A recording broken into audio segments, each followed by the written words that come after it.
Okay guys, so in the last class we were looking at different color systems, different ways you could represent color digitally. And we saw that for most computer systems we like to use the RGB system, which is a byte for red, a byte for green and a byte for blue, which would give you 24 bits to represent a color. So you can imagine then, if we take what we learned about how we digitize black and white images and apply those same principles to color images, you could see that a pixel would have an RGB value representing the equivalent area in the original image. And each pixel would take 24 bits. What we're going to look at now today is some of the ways that you can reduce the size of an image. So we're going to start looking at image compression. If you don't have image compression, you use 24 bits for each pixel and away you go. And there's nothing very wrong with that, particularly now when we have very fast machines and very cheap storage and very fast transmission systems. So if you transmit an image or store an image in its raw form, it's probably not the end of the world. But there are some very sophisticated mechanisms for reducing the number of bits you use to represent an image, and we're going to look at those. They're particularly applicable where you have constraints, and obviously you don't want to be wasting resources either when there's no need. So, I mentioned compression before, and compression is a reversible conversion of data to a format that requires fewer bits. And it's usually performed so that the data can be transmitted or stored more efficiently. And I use the analogy of an envelope and a letter. And a letter, if you were charged by the size of the envelope that a letter fitted in, then you might fold up the letter and make it smaller. But in its folded up form, the letter isn't a whole lot of use, and you have to unfold it in order to read it. And we talk about the compression ratio. So if we have the size of the data, be it an image or an audio file or whatever, in its compressed form relative to the size it had originally before you did the compression, that gives you the compression ratio. So I said, for example, that Huffman coding of a book could probably get the size down to maybe a third of its size. So the compression ratio there would be 3:1, or 1/3. Okay. Now, there are two classes of compression algorithm or compression scheme, and we mentioned these before as well. We have lossy and we have lossless. If you do your compression, do your transmission, and then do your decompression, and what you have at the other end is an exact copy of what you started with, then that compression scheme is lossless. There's no loss. If you don't have an exact replica, then the compression scheme you're using is lossy. Now, when we were talking about variable length codes and coding of text, I pointed out that there's no scenario in which a lossy scheme would be acceptable for text. You don't want to go into Waterstones and have cheaper books because, you know, every 10th word is just random. But for images, it's very different. We can tolerate a lot of loss in an image, and if the cost-quality trade-off, if the balance is right, then we're happy. When we looked at the LAB system, I showed you an example of throwing away a lot of information in the chrominance part of the image while leaving the luminance intact. Remember, there's a picture of me and Space Invaders behind and stuff, and the loss that we introduced wasn't catastrophic to the perceived quality of the image, but it managed to reduce the amount of data required to store the image by an awful lot. So depending on the situation, we're often quite happy to allow some loss in order to make some savings. But again, it can depend on the context. I mean, if you go for a scan in the hospital and there's some expert in Sydney who can, figure out exactly what kind of cancer you have, and they say to you, well, we could send the high quality version now with no loss, but that would cost us €80, or we could send a cheaper version, and that would only cost us 20. You'd say, take my money, I don't want any chances. I don't want any loss introduced. If it's a picture of you and your buddies in the pub on a Greek island, and you're paying very high roaming charges, and you could post the picture to your Facebook page for €8 with no loss, or you could have a lossy one for €1. You'd probably opt for the lossy one and spend the other €7 on more drink. So depending on the scenario, we're quite happy to accept some loss.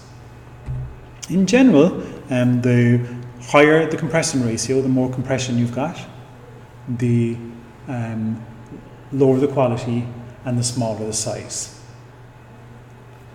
So what you're looking for typically is some sort of a sweet spot where you've got some savings, but it's not noticeably that bad. If you're selling products online, for example, and you're going to have a bill for bandwidth, you don't want image quality settings that are so high that your bandwidth bill is twice what it needs to be, but at the same time you don't want the products to look so crappy and the images so shabby that no one's going to buy them. So you have to find that sweet spot. So that's one of the things we're going to look at in this module and look at in the labs.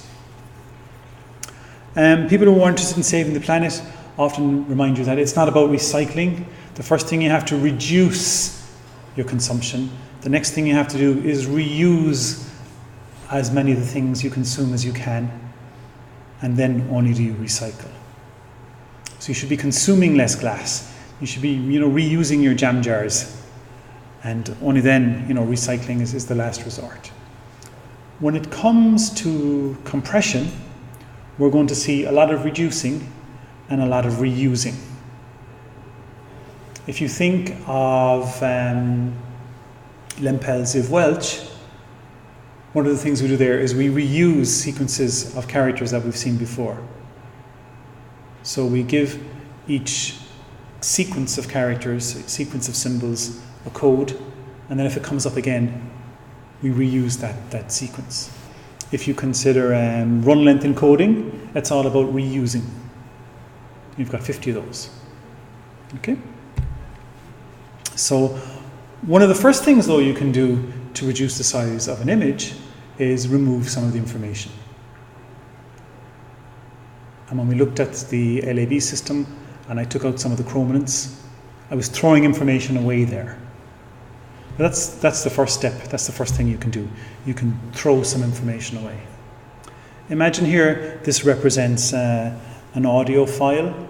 This is a digitized sound wave. Here, for example, we could reduce the size of this audio file by throwing away every second sample. It's called subsampling. So you just throw stuff away. So that's half the data gone already. Yip-de-doo. Now, obviously, there's going to be a cost associated with that in terms of the quality. But in terms of the size, straight away, if you've subsampled, you've thrown away half the samples, that's half the data, typically. Okay? We can also do subsampling in images. So a very blunt and unsophisticated form of subsampling would be to throw away every second row and every second column of pixels. So if I was to do that, that's 3/4 of the data gone already. Now, if I had an image that was 4,000 pixels wide and 4,000 pixels high, and I took away every second row and every second column, it would then be 2,000 pixels wide and 2,000 pixels high. So there would be many fewer pixels. In this case, there would be 25% of the pixels. That's going to have an impact on the quality of the image, obviously. If that image was meant to take up a particular space, it was meant to be a particular size. Let's say it was originally a poster, designed for a poster, and then 3/4 of the pixels are gone. How do you deal with that then at the receiving end? Well, one option is you can, display it smaller. That's not terribly satisfactory. Another option then involves putting the missing pixels back in. Now, of course, you can't actually put the missing pixels back in, but you can have a stab at it. And we call that interpolation. So, here in this example, we've gone from fewer pixels to larger pixels. So just make the pixels bigger. That's one option. But there's a more sophisticated approach, which is interpolation. So with interpolation, what you do is, rather than making the pixels you have bigger, you hazard a guess as to what the missing pixels should be.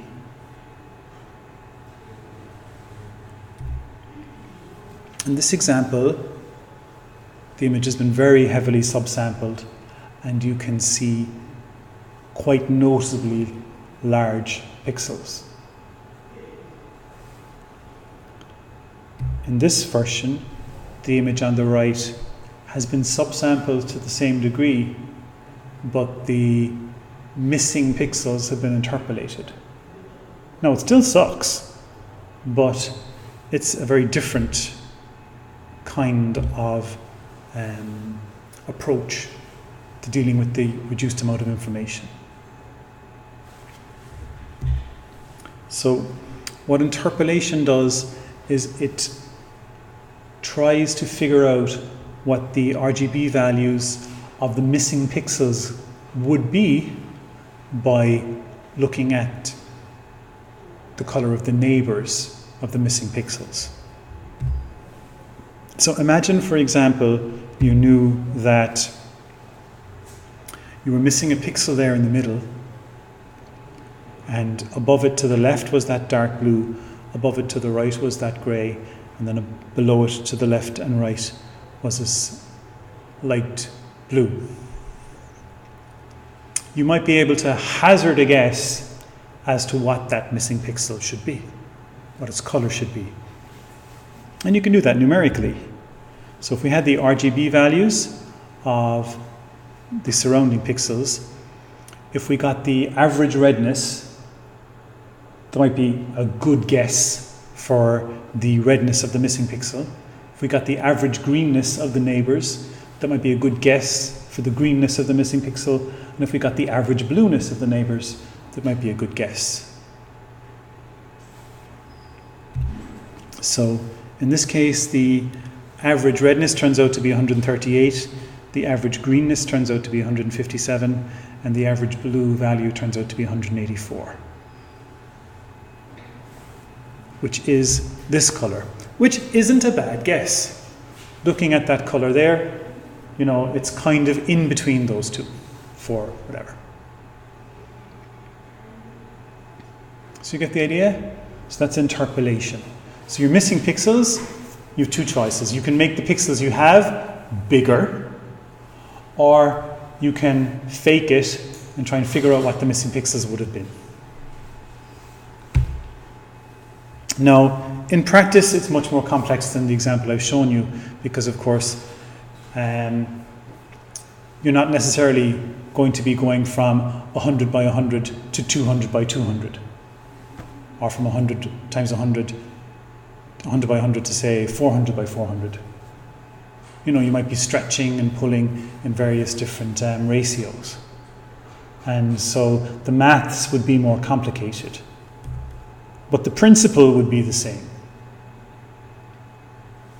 Similarly, if we had larger gaps between the pixels, let's say you had, pixel, gap, gap, gap, pixel, and then gap, gap, gap, gap, gap, gap, gap, gap, gap, gap, gap, gap, pixel, gap, gap, pixel. So you had huge gaps between them. Obviously, a pixel that is in the middle between here and here is going to be halfway between that blue and that grey, but a pixel that's over here is going to be closer to blue than to grey, and a pixel that's here is going to be closer to grey than to blue. But the idea is the same. You're missing pixels, trying to figure out what values they might have based on their neighbours. Okay, so like I mentioned at the start there, the RGB system uses a byte for each color channel. So you'd have 24 bits for every pixel in an image. That gives you about 16 million different colors, give or take a few 100,000.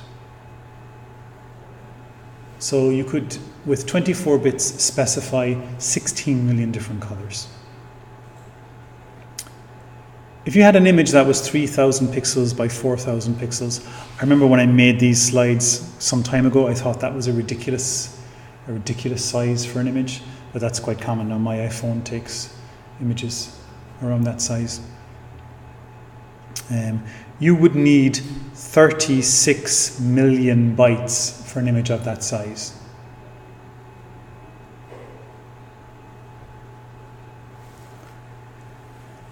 As it turns out, like I also said a minute ago, our storage is cheap, broadband is fast, what harm? But of course, if it's your data plan, that's a different story. If this is an image you're sending from one phone to another, you're racking up bills there. And if you're a website owner, you'll be paying by the gigabyte. It's not sensible to have your images taking up 10 times the size they need and you having a broadband bill 10 times what it needs to be. Okay? So what we're going to look at here now is, in addition to reducing the number of pixels in an image, you can also reduce the number of bits you need to represent each pixel. So 24 bits per pixel gives us 16 million different color options. Do we need 16 million? Would 8 million do us like? Would 1 million do us even? If you can reduce the number of bits per pixel, you can get the size down. So if you can limit yourself to a subset of colors, you can store images much more efficiently. So this is a fairly contrived example here, but let's imagine this is an image stored using 24-bit color. So instead of 16 million colors, let's say, sure, we'll try and make do with 4. Now obviously going from 16 million to just 4 is a bit of an extreme, but you could see then what would happen. So in this image then there could only be 4 different colors. So each pixel in the image would have to be assigned to one of the 4 slots. So you're either kind of the yellow one, the light green, regular green, or dark green. Whatever pixel value you have, you're fitting into one of these. And so we see then this sort of banding effect here. So going from 16 million to just 4 is obviously extreme, but this is what would happen. Every pixel would have to fit into one of those. Every pixel would be reassigned one of these 4 colors. In this scenario then, each pixel would only require 2 bits. There's only 4 colors, So 2 bits would do it for each pixel. So, you know, the pixels up the top there in the top left, they're just 0, 0. There's 1 pixel, 0, 0 is the next pixel, 0, 0 is the next pixel. Eventually we'd hit like 0, 1. We'd have a bunch of those. Then we'd go back, we'd have 0, 0s, 0, 0s again, 0, 1s again. The next row we'd probably hit the 1, 0s. It would be some time before we saw the 1, 1 pixels. But each pixel would only take up 2 bits instead of 24 bits. So now instead of it being, you know, 24 gig, it's just 2 gig. So all you need then to represent each pixel is the code, the unique code. And the number of bits you need for each pixel will depend on the number of colors that you have. Now, one of the problems though is that there's nothing inherently informative about 0, 0. Like when you have 24-bit color and you have 16 million colors, the bit sequence doesn't just tell you that it's number 16,000,002. It actually tells you what the color is. In a scheme like this though, knowing that it's pixel color 0 isn't enough by itself. So it's a bit like painting by numbers. So you do need some mapping of pixel values to colors. So you do need something that says, color number 0 has this RGB value, color number 1 has this RGB value, color number 2 has this RGB value, and color number 3 has this RGB value. So you need something like that. But typically the overhead of storing that with the image isn't significant. So we call that a color lookup table. And we call this way of representing color indexed color. And so this is the index into the color. So it's a bit like painting by numbers. And so then, depending on how many colors you have, you need so many bits to represent each pixel. So each color's pixel then is stored as an index into the color lookup table. And the color lookup table actually stores the actual color. We sometimes call this the color palette. In the early days, it would have been common for graphics cards to be able to display any 256 colors, but only 256 at a time. And so in my first job, we would have spent a lot of time worrying about making sure that you weren't trying to display at any one time 2 images with different palettes, because you'd have what was known as a palette clash. And that would basically be the equivalent of someone taking your paint by numbers and then rearranging all the pots, and you blindly coloring red where the sky was supposed to be, and purple grass and green people because someone had switched the pots. Modern displays don't have that problem. It became a concern again quite recently when we started having color displays on mobile phones. So if you imagine, or you probably can't even imagine, but if you take a Nokia 3210, which was just black and white pixels, and then we started to move to color, initially you had a limited range of colors. But nowadays, most phones will have 24-bit color anyway. That's not an issue. Okay. So when we store color this way, we're saying it's stored as indexed color, and we sometimes call the color lookup table the palette. Now, what's handy then is that you have tools like Photoshop that can take your 24-bit image and decide which 256 of the 16 million colors you should go for.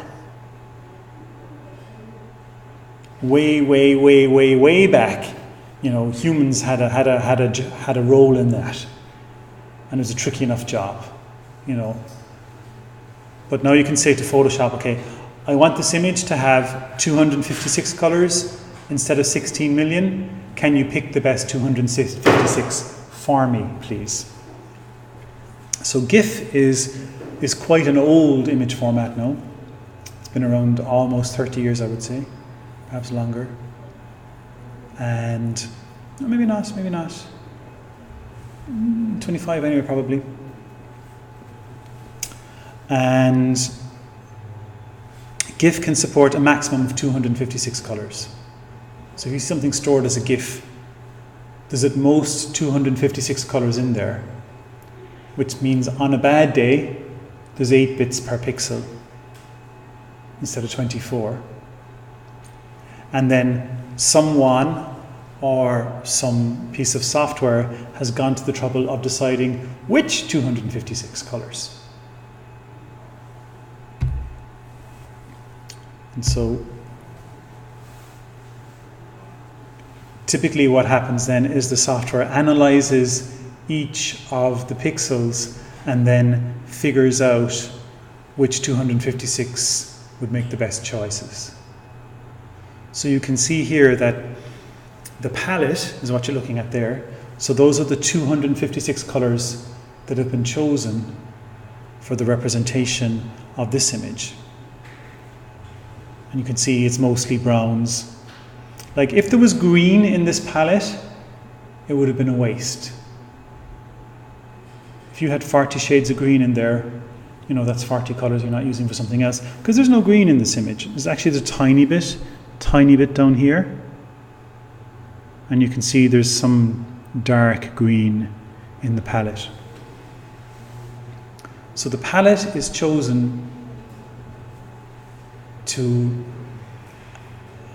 represent the original image as well as can be done in 256 colors. And so the palette adapts to the image. This image here, you don't get many skies like that in Ireland. You wouldn't need quite as many shades of blue, I would think, for an Irish sky. And so this image has mostly blues and blacks and dark colours there for the vegetation.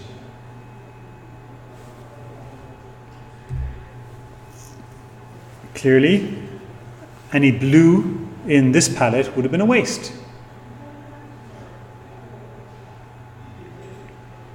So you can see how it's a bit extreme to go from 16 million colours to just 256. But if they're the right 256, you can do quite well. And so very often an image only contains a limited range of colours. It has a limited palette, an artist might say, which is where we get the word from. So let's play a little game here. You don't get any prizes really for the first one. So which of these palettes on the right is the one that was chosen to represent this image on the left? Well, obviously it's the one in the middle. What about this here? Incidentally, if you wake up with a hangover some morning and you see both the Eiffel Tower and the Statue of Liberty, you're probably in Las Vegas. But you could actually be in Paris. The French made a small version of the Statue of Liberty before they sent the big one to New York. So which of these palettes do you think was chosen to best represent the colours in this Las Vegas image here? I would say the top right one, yeah. There's some very strong, what's the word we're looking for? There's some very highly saturated colours in this image, isn't there? And there's some highly saturated reds and greens in this one. There aren't really any in here. So my guess it's the top right one. And sure enough, that's what it is. This here is the Hearst Mansion in Northern California. Any guesses there? I think we can rule out the top one, can't we? You know, there just isn't an awful lot of blue in that. Yeah, the question then really is it the middle one or the bottom one? I think it's the middle one. There's more green in the middle one. Maybe there's a lot of green and red in the middle one. The bottom one seems to have things that aren't as relevant. So I'm going to go with the middle one. Woohoo! Yay me. Okay. What about here? What do you think? I would say the top one. I think we can rule out the bottom one anyway. It's too constrained. There aren't enough different colors in there. Again, in this image, there's some very heavily saturated colors, and I think they're kind of missing from here. So I'd be fairly confident it's the top one.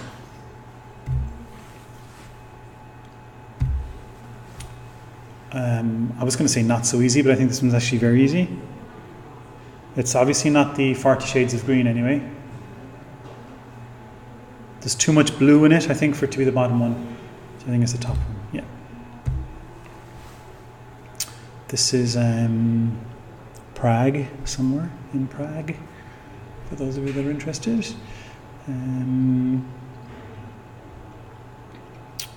Not the bottom one anyway. Could be the top one, or it could be the one on the right. But I'd say I'd put my money on the one on the right.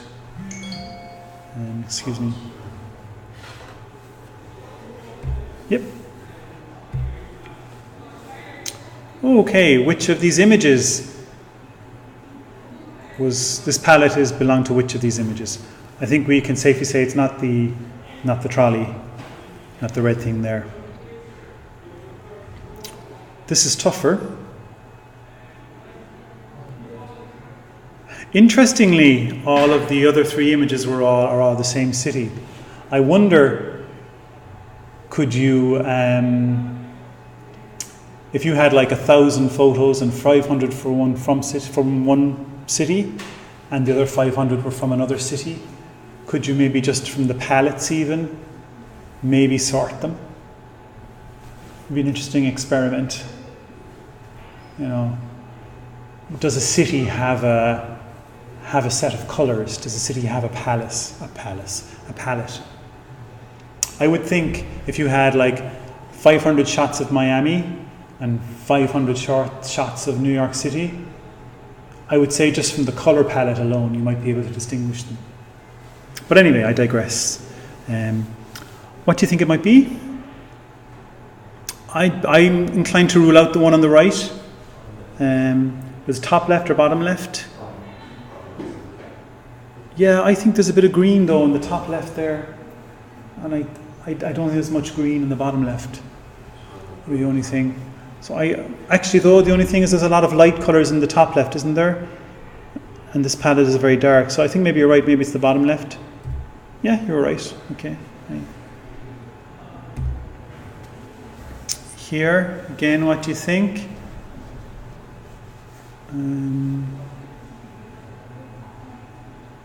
I'd be prepared to rule out the bottom left. That's Havana.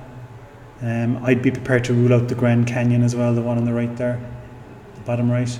So it's down to the top three. And I'd rule out the one in the middle on top as well. So it's just, is it left or right?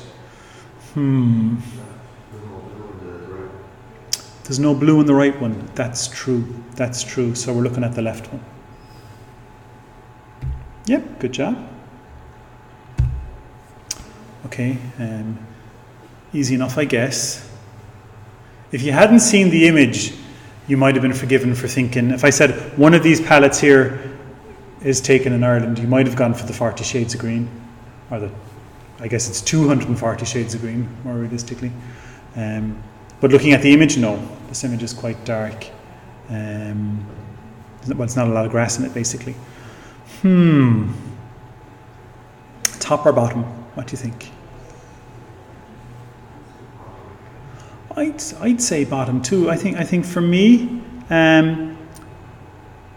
this door business here, it seems that this door is represented quite well with these little red colours, whereas I don't see kind of redness up here, just, oranginess and stuff. So I'd be going for the bottom left, yeah.